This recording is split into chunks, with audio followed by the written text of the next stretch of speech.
मंच AP production की शानदार प्रस्तुति।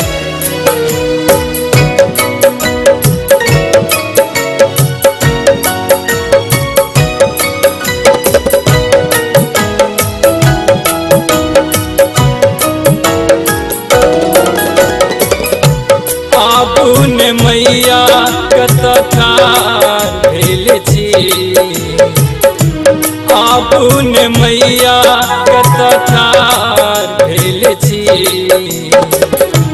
केहन विपत के ई पहाड़ देने छी, केहन विपत के ई पहाड़ देने छी।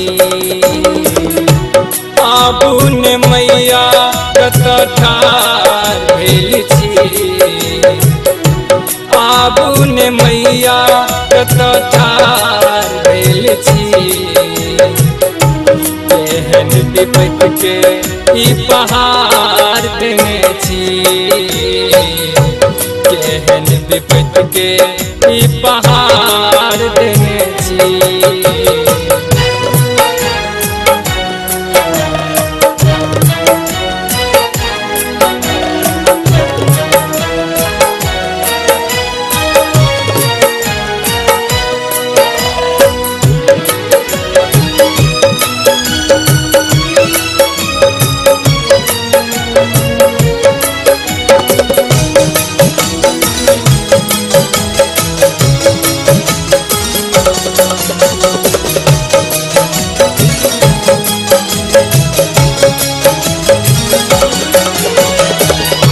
जिंदगी के बात हम की सुनाबो, अहाँ तो सबटा जनै छी। पापी अधर्मी छी हम निराम, बड़ अपराध केने छी। भवसा कियने हमरा पार करै छी, भवसा कियने हमरा पार करै छी। केहन विपत के ई पहाड़ देने छी, केहन विपत के ई पहाड़ देने छी।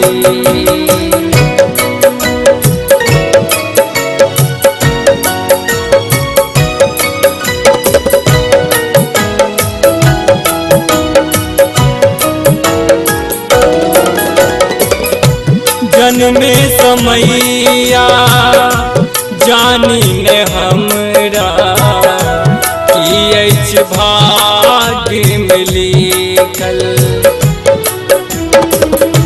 सुख की होई छै से नहीं बुझलौं, दुख ही में जीने की बीतल। सोचू न मैया की विचार करे छी, सोचू न मैया की विचार करे छी। केहन विपत के ई पहाड़ देने छी, केहन विपत के ई पहाड़ देने छी।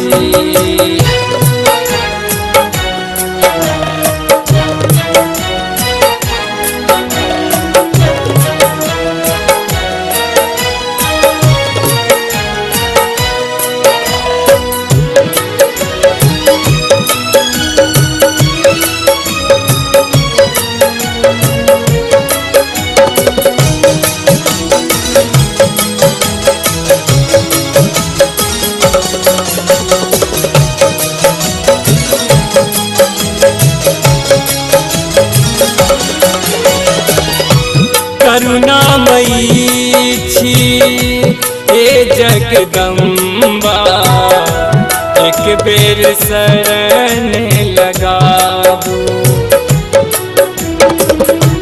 कानैत बिलखैत बेटा विवेक के, एक बेर कोर खिलाबू।